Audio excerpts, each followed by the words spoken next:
fakta dan bukti pada saat sudah merusak rasa keadilan, menghancurkan sendi-sendi kebenaran, dan sangat menyesatkan.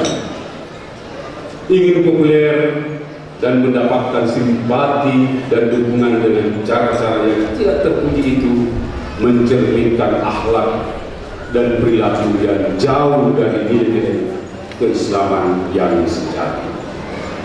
Bapak Ibu hadirin yang berbahagia, sebagaimana yang telah kita ketahui bersama bahwa peran ajaran dan nilai-nilai keagamaan yang ideal dan potensial dalam membangun sumber daya manusia, terutama dalam rangka memelihara kelangsungan pembinaan umat. Pengajian akbar seperti ini merupakan sarana efektif untuk lebih mendekatkan diri serta meningkatkan derajat keimanan dan ketakwaan kita kepada Allah Subhanahu wa Ta'ala. Selain itu, diharapkan pula dapat menjalin komunikasi dalam sebuah kerangka silaturahim yang semakin erat antara berbagai komponen dan potensi umat Islam, sehingga mampu memperkokoh ukhuwah Islamiyah yang bermuara pada terpeliharanya persatuan dan kesatuan bangsa. Bapak Ibu hadirin yang saya muliakan, demikian beberapa hal yang dapat saya sampaikan pada kesempatan yang berbahagia ini. Semoga Allah Subhanahu wa Ta'ala senantiasa meridhoi segala upaya kita dalam mengemban tugas dan membangun masyarakat dan bangsa ini. Wabillahi taufiq wal hidayah. Wassalamualaikum warahmatullahi wabarakatuh. Gubernur Sulawesi Selatan Dr. Harsatul Esmiko SH-MSI Tengah. Sambutan Kepala Kantor Wilayah Kementerian Agama Provinsi Sulawesi Selatan kepada beliau mewakili disilakan. Assalamualaikum warahmatullahi wabarakatuh. Alhamdulillahirabbil alamin. Wa bihi nasta'in ala umuri dunya wad din. Wassalatu wassalamu ala rasulillah Muhammad ibn Abdillah wa ala alihi wa ashabihi ajma'in. Yang saya hormati Bapak Gubernur apa yang mewakili beliau, yang saya hormati dan banggakan Bapak Pangdam 7 Wirabwana beserta Ibu. Alhamdulillah kami bangga karena beliau sosok yang sangat setia kepada masyarakat umat. Yang saya hormati Bapak yang mewakili Wali Kota Makassar, yang saya hormati dan banggakan Ketua Majelis Ulama Indonesia Anggota Dr. Haji Sanusi Batudeksi. Beliau juga kami banggakan seorang sosok orang tua yang selalu setia bersama dengan kita. Yang saya hormati Ketua Pengurus Wilayah LDII Provinsi Selatan beserta seluruh pengurus dan jajaran. Yang saya hormati Bapak yang mewakili Rektor UIN, ya. Yang saya hormati Bapak-bapak Ibu unsur pengurus dari LDII serta hadirin hadirat yang berbahagia. Marilah kita untuk senantiasa memanjatkan bersyukur kepada Allah Subhanahu wa Ta'ala, di mana atas berkatnya dua sehingga alhamdulillah pada kesempatan yang berbahagia ini kita hadir di tempat ini bersama-sama dalam rangkaian pengajian akbar yang diselenggarakan oleh LDII Provinsi Selatan.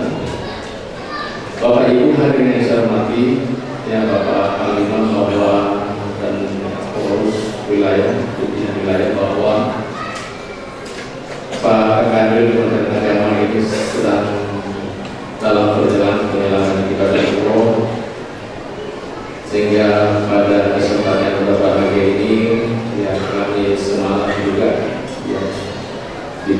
amanah untuk hadir dan menghadiri acara ini, sehingga pada kesempatan berbahagia ini alhamdulillah kita serta hadir bersama-sama di tempat ini.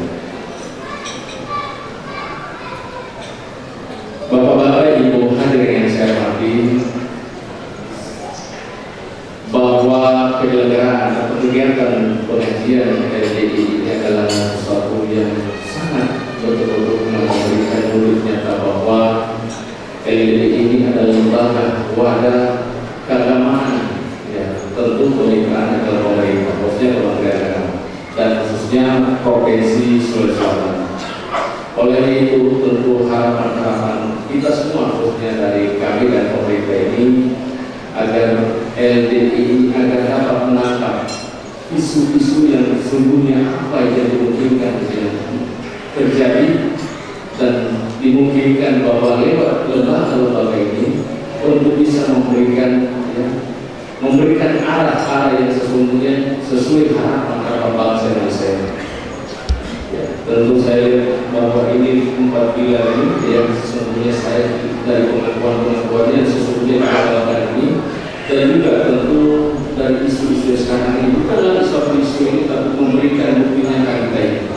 Apa yang terjadi yang seperti di Sarina, apa yang terjadi dengan aliran sesat ini, apa yang terjadi dengan radikal ini, tentu ya LDI ini adalah mitra pemerintah untuk memberikan ini wujud ya, untuk dapat bagaimana menangkap dari ini dalam artian untuk dapat diluruskan, dibina, diberikan pemahaman yang sesungguhnya berdasarkan ya Al-Quran dan Hadis.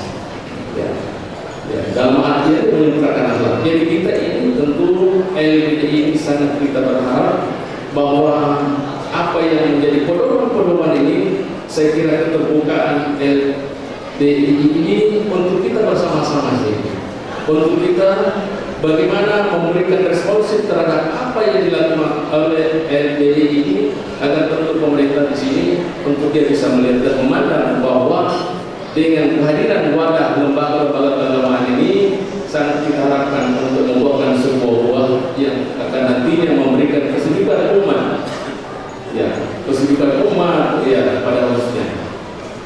Bapak-bapak itu hadirin yang saya hormati, khususnya mungkin dulu sebentar ini yang menyempurnakan ini. Begitu Rasulullah memberikan pernyataan, "Bu'istu liutammima makarimal akhlaq."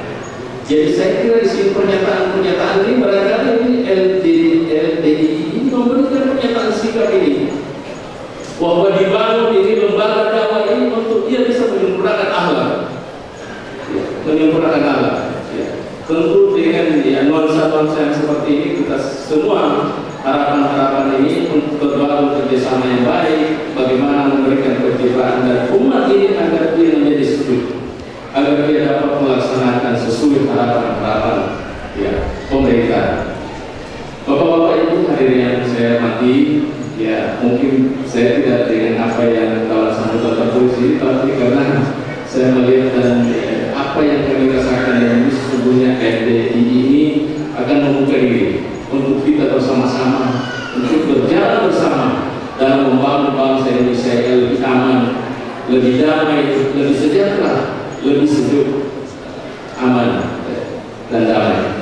Saya kira inilah sekilas yang saya sampaikan kepada Bapak Panglima, Bapak Pimpinan Wilayah RDI, Anggota dan seluruh pejabat yang kita seluruh hadirin. Saya kira inilah yang sempat kami sampaikan. Mohon maaf atas segala kekurangan. Billahi taufiq wal hidayah. Assalamualaikum warahmatullahi wabarakatuh. Ceramah pertama dari Bapak Panglima Kodam Dunia Buana, Bapak Mayor Jenderal TNI Agus Suryabakti, tentang prosedur dan wawasan kebangsaan. Waktu dan tempat disilakan. Bismillahirrahmanirrahim. Assalamualaikum warahmatullahi wabarakatuh. Alhamdulillahirabbil alamin. Wassalatu wassalamu ala asrofil anbiya'i wal mursalin wa ala alihi wa ashabihi ajma'in. Subhanallah, alhamdulillah, La ilaha illallah Allahu akbar. Wala haula wala quwwata illa billah. Segala puji dan syukur senantiasa dan bimbing yang terkaitan kepada Allah Subhanahu wa taala. Salawat dan salam kepada junjungan kita Nabi besar Muhammad sallallahu alaihi wasallam yang telah membawa kita dari arah kebenaran kepada alam terang beneran penuh kedamaian dan kesejahteraan saat ini. Yang kami hormati, kami banggakan guru kami, ayahanda kami yang sama-sama kita hormati, Andre Duruta, Kiai Haji Samsul Bajo, yang saya hormati Dewan Penasihat RI Profesor Hayono, yang saya hormati Ketua RI Pak Dr. Andus Hidayat Akhil Rasul, yang saya hormati yang mewakili dari Bapak Gubernur, Bapak Wali Kota, Bapak Akademi Kementerian Agama, para guru, alim ulama, para peserta pengajian dan ibu-ibu sekalian yang saya hormati dan saya cintai. Itulah kesempatan ini saya menyampaikan bukan ceramah tapi sedikit sekali informasi kepada kita sekalian tentang proxy war, perang proxy. Kemudian apa itu tentang wawasan kebangsaan dan aplikasi jalan negara. Sejalan dengan apa yang dihajarkan pada hari ini oleh LDI, luar biasa, satu kehormatan bagi saya berada di Masjid Nahdlatul Jamaah ini, sebuah tempat yang sangat damai, kemudian begitu luar biasa antusiasnya para peserta pengajian. Saya mendengar kompleks ini sebesar 7 hektar adalah warga LDI semua yang bersatu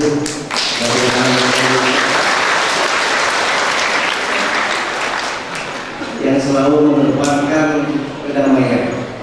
Kegiatan pengajian akbar hari ini dengan tema urgensi Islam sebagai rahmatan lil alamin dalam memperkuat 4 konsensus nasional Pancasila, Undang-Undang Dasar 45, Bhinneka Tunggal Ika, dan hormat negara kesatuan Republik Indonesia. Luar biasa. Hajat LDI ini adalah menselaraskan, mendinamisasikan antara Islam, ajaran agama Islam dengan rasa nasionalisme. Ini adalah dua kekuatan besar yang akan menjadi modal kita bangsa Indonesia untuk memiliki daya saing yang tinggi terhadap segala perkembangan zaman yang ada. Di sisi lain, kita melihat bagaimana upaya LDI untuk mewujudkan generasi penerus yang faqih ilmu agama.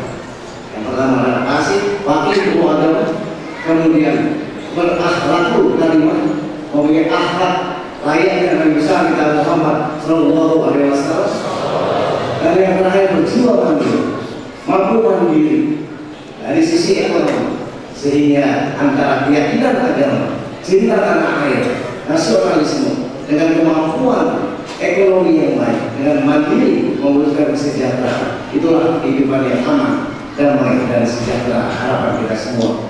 Terima kasih kepada RI atas apresiasi kami. Saya berharap bertemu dengan RI, bagaimana RI melakukan sebuah kajian-kajian tidak hanya teoritis, tetapi langsung mengaplikasikan kitab kita Al-Quran dan Hadis yang betul-betul dikaji secara mendalam. Ya, tidak ada potong-potong seperti orang-orang yang selalu ingin memotong-potong ayat untuk kepentingan dia. Tapi hari ini tidak, dia langsung berhadapan dengan Al-Quran dan Hadis dan tidak ada bisa memotong-potong ayat. Semuanya berdasarkan agama. Terima kasih. Silakan, brother.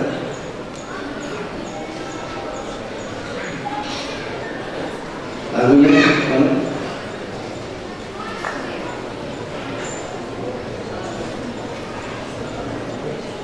Lagunya operatornya di mana?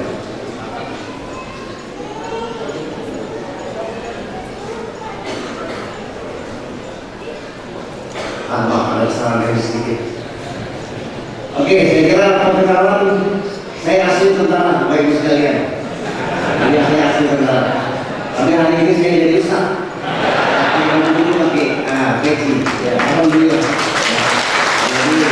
Jadi, seorang prajurit TNI harus punya ajaran agama yang kuat, agama yang damai. sehingga bisa membawakan kekuatan ini sebagai kekuatan yang bisa melindungi masyarakat, bukan malah merusak masyarakat.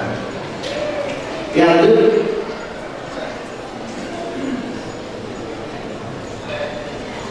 Nah, saya ini bicara tentang proxy war. Ya. Ini nanti ada kaitannya dengan nasionalisme, dengan cinta tanah air, ya, dengan bela negara. Seperti yang diharapkan pada kajian akbar ini. Sebagai mutu daripada atau tekad daripada LDI adalah cinta negara, nasionalisme. Angkatan pertama latihan bela negara sudah berlangsung dan LDI siap melatih pada angkatan-angkatan berikutnya. Kodam siap mendukung dan siap membantu. Proxy itu bahasa Inggris, ya, bahasa Indonesia perang proxy. Apa itu perang proxy? Perang proxy adalah sebuah perang yang menggunakan pihak ketiga, ya lanjut, ya, yang menggunakan pihak ketiga yang tidak terlibat dalam konflik. Ya, kita sekarang melihat perang pada dalam konflik, perang adalah kekuatan pasukan tentara yang menyerbu, pasukan kavaleri, pesawat udara, kapal laut. Perang sekarang tidak. Ya, udah zamannya lagi orang melakukan operasi konvensional. Tapi bentuk sekarang adalah perang yang masuk melalui aspek sosial, aspek budaya, aspek ekonomi, politik, dan agama. Bagaimana bentuk perang itu? Perang itu tidak kelihatan, tidak nyata. Yang lanjut, tidak menggunakan senjata.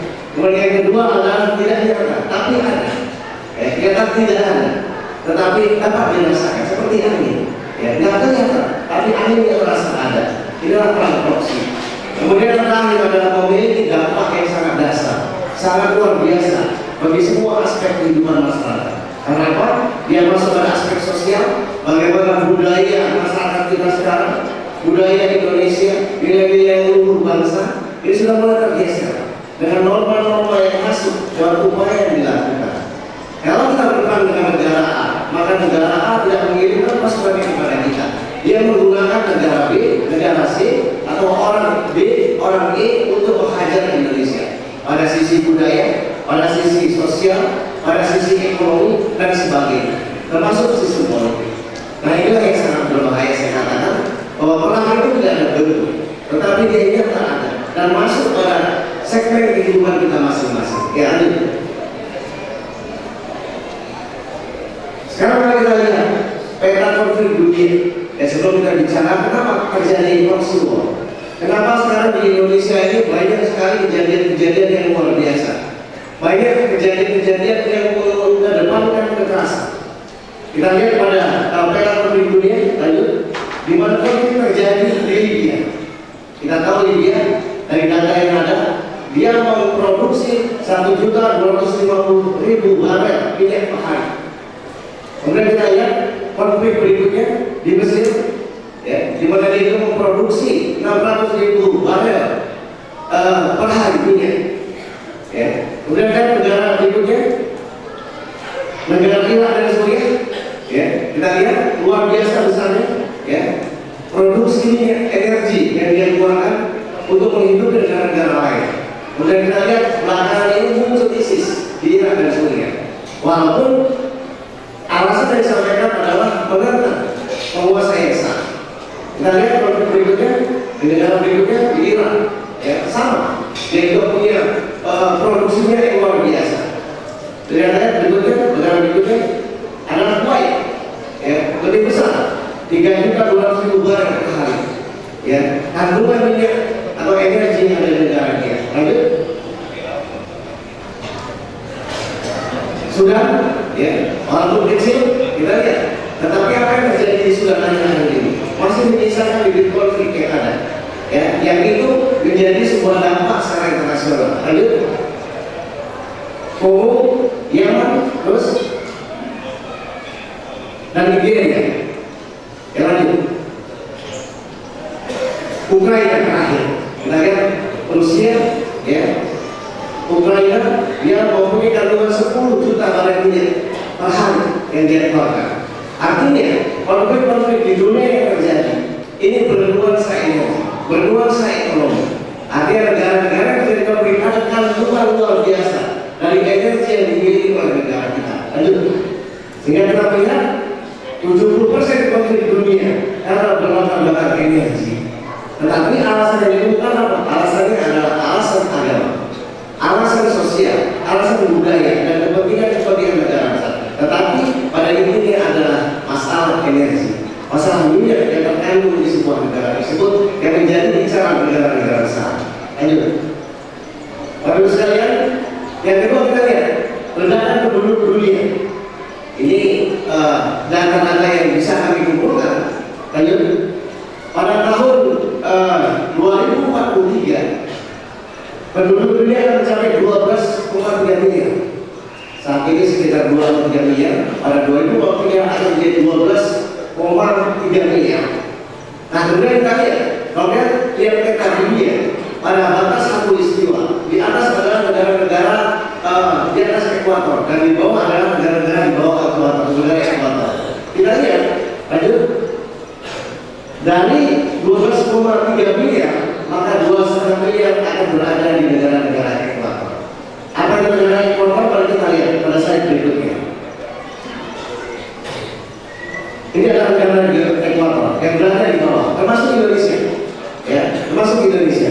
Kita lihat ada 3 wilayah di Brazil, kemudian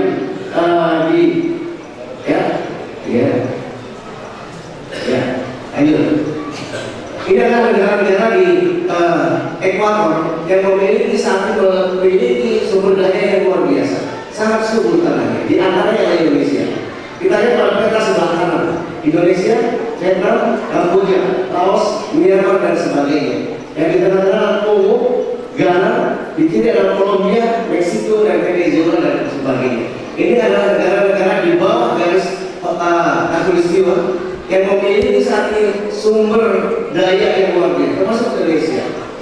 Nah, kenapa Indonesia menjadi ancaman, menjadi incaran negara besar? Kita lihat, lanjut.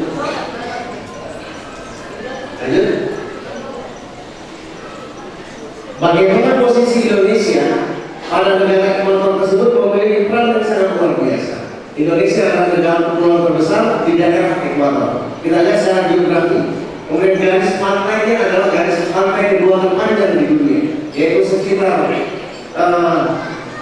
luas lautnya adalah 5 juta kilometer persegi. Ini luar biasa. Artinya apa? Bahwa Indonesia memiliki sumber daya alam, potensi daratan, energi, minyak, maupun potensi kelautan luar biasa terjadi di negara Indonesia. Ya, lanjut.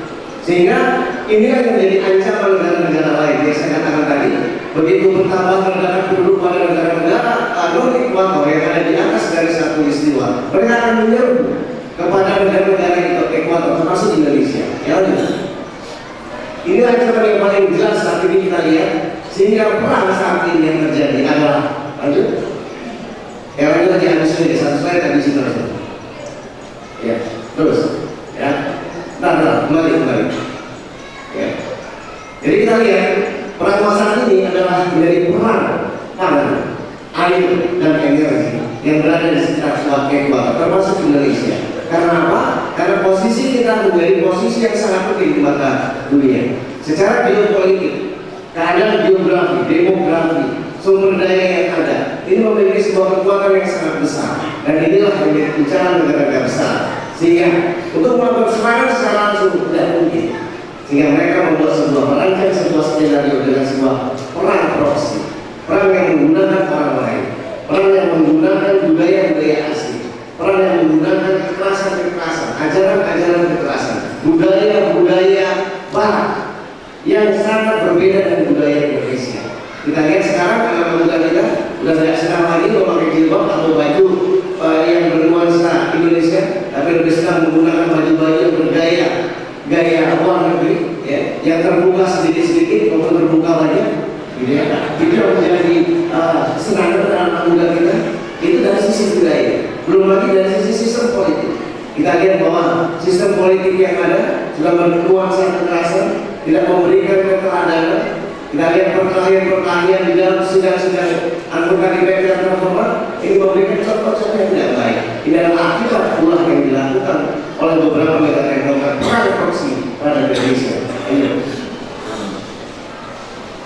Sekarang kita lihat bagaimana Indonesia, kita lihat di peta tersebut sudah dikuasai oleh beberapa negara kuat. Kita lihat bendera-benderanya ini karena nggak kuat petanya nggak bisa masuk semua bendera. Masih ada negara lain yang menguasai sumber daya kita. Artinya memilihkan Amerika Serikat dan negara-negara besar yang sudah luar biasa di negara Indonesia. Kita hanya tinggal bagi orang yang melihat. Kemudian inilah yang terjadi. Sisi lain krisis moral terjadi pada bangsa kita, terjadi perubahan.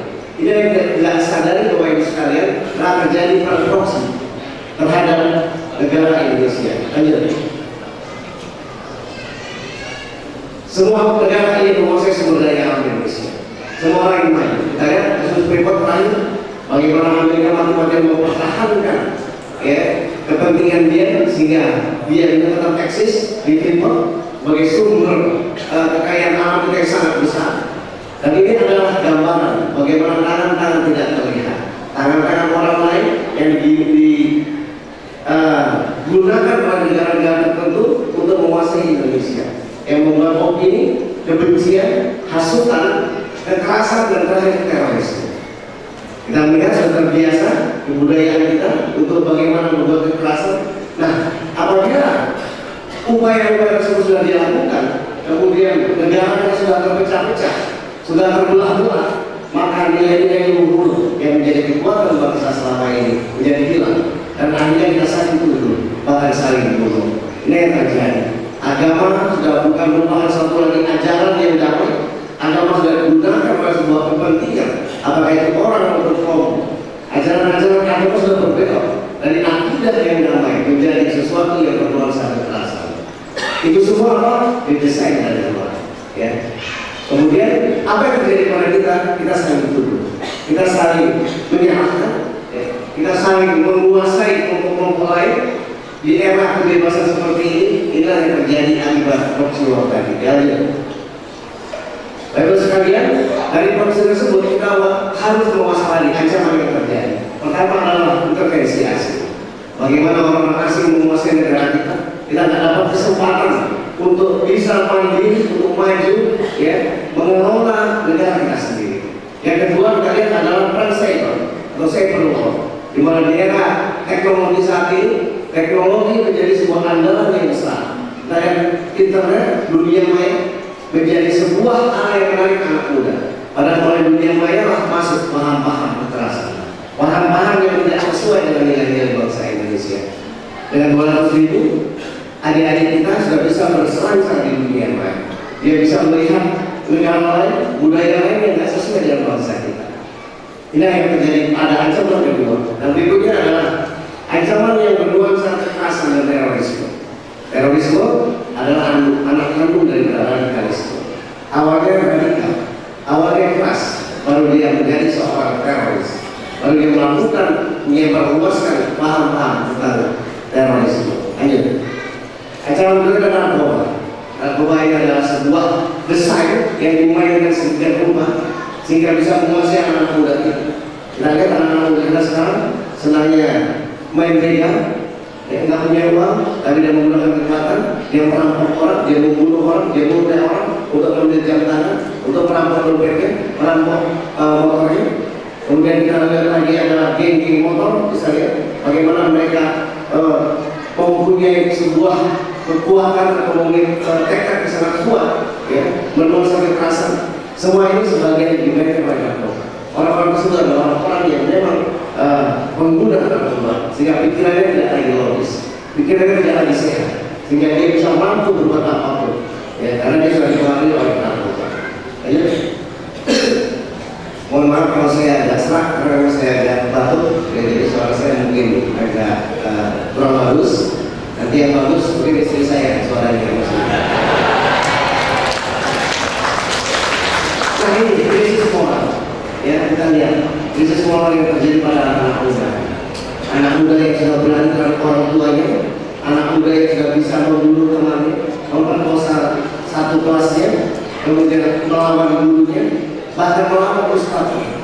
Ini akan terjadi krisis moral yang luar biasa. Yang dulu itu tidak terjadi. Kalau saya tanya kepada kakek buyut saya baca sejarah, itu tidak pernah terjadi pada bangsa Indonesia selama ini. Tapi kenapa sekarang terjadi? Itu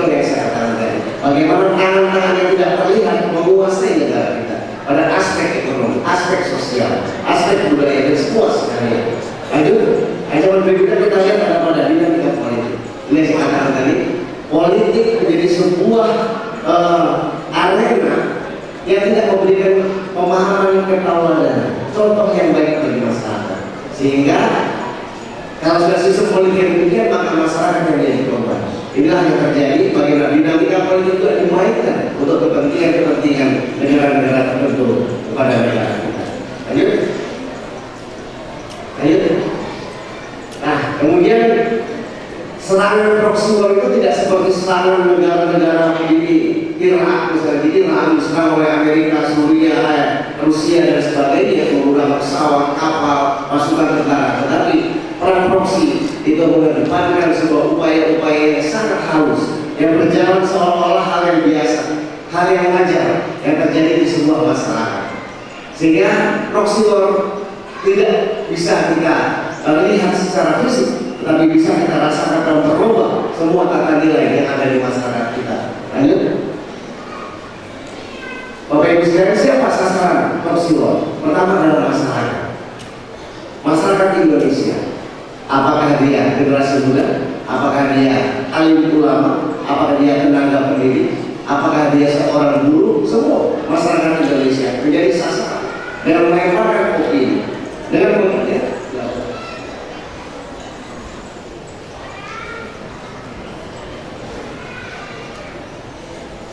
Terima kasih. Jadi memunculkan isu-isu, memunculkan tema-tema yang bisa mempertentangkan masalah tanah, ya, masalah ketidakadilan, masalah gaji, masalah segala. Opini itu sengaja dibangun untuk merusak, untuk menghancurkan masyarakat kita. Kemudian orang berlomba, setelah dilemparkan isu, kemudian terjadi adu domba antara kelompok satu dan kelompok yang lain. Nah, kita lihat sekarang adu domba sudah masuk kepada lingkup agama, khususnya Islam. 90% masyarakat Indonesia beragama Islam. Kekuatan dan kebesaran agama Islam di Indonesia menjadi sesuatu yang mengkhawatirkan bagi negara-negara besar. Untuk menghancurkannya, dia kacau, dia adu, ya, di antara kita. Sehingga sekarang kita melihat banyak sekali aliran yang ada di Islam. Nah, kalau aliran itu aliran yang sesuai dengan agama Islam yang rahmatan lil alamin, tidak ada masalah. Tapi kita melihat sekarang ada Islam yang tidak lagi membawa kedamaian, inklusif, eksklusif, berdiri sendiri, masjidnya sendiri. Orang masuk masjid dia harus siapa? Nggak boleh. Ya. Orang masuk masjid dia keluar. Nah, ini sesuatu yang tidak menjadi teladan bagi kita semua dalam hidup berdampingan, saling menghormati. Kita sudah dirusak. Ini adalah sasaran mereka. Yang kedua, sasaran generasi muda. Adik-adik sekalian yang ada di depan saya, adik-adik yang pelatih membela negara, ya. Mereka mengharap anak muda kita. Karena apa? Generasi muda kita adalah warisan atau harta yang sangat luar biasa untuk melanjutkan pengembangan bangsa Indonesia, kepribadian bangsa Indonesia. Generasi muda dirusak. Dirusak itu apa? Dengan narkoba, ya. Dengan gaya-gaya kubu, ya, geng motor, begal, ya. Kemudian melalui dunia maya, ya. Semua masukan kebencian lewat dunia maya telah menjadi sebuah alat yang sangat diminati oleh anak muda. Kekerasan, terorisme, dari data-data yang ada, pelaku terorisme banyak melakukan aksi teror tidak langsung direkrut berhadapan, tapi melalui dunia maya. Dia belajar ngaji dalam Mister Google di dunia maya, nggak jelas siapa gurunya, ya. Kemudian ayat-ayatnya juga tidak jelas, dia ikuti. Kemudian arahnya sudah berbelok kepada arah kekerasan. Ini yang menjadi bahaya kita, anak muda, ya, narkotik, seks bebas, gaya hidup, ya, semua sudah berbeda, lari dari kultur dan nilai-nilai bangsa kita. Dan yang ketiga adalah komponen bangsa. Komponen bangsa ini mulai dari legislatif, yudikatif, ya, pemerintah, ulama, organisasi-organisasi kemasyarakatan, keagamaan, semua menjadi sasaran. Kita lihat, semua mempunyai visi masing-masing. Yang visinya sangat berbeda antara satu dengan yang lain. Ini yang dipertentangkan, ini yang ditabrak. Nah, kita melihat ada perkelahian antar ormas, perkelahian antar kampung, ya, bahkan di DPR ini perkelahian antar fraksi terjadi. Ini luar biasa. Kita nggak ingin terjadi ini perkelahian antar ustaz. Jangan sampai terjadi. Kalau orang ustaz, orang ulama yang mengajarkan tentang kedamaian ini sudah saling menyalahkan, saling mengkafir-kafirkan. Karena sekarang yang muncul, dan mereka rata-rata menguasai televisi, menguasai dunia maya, yang dia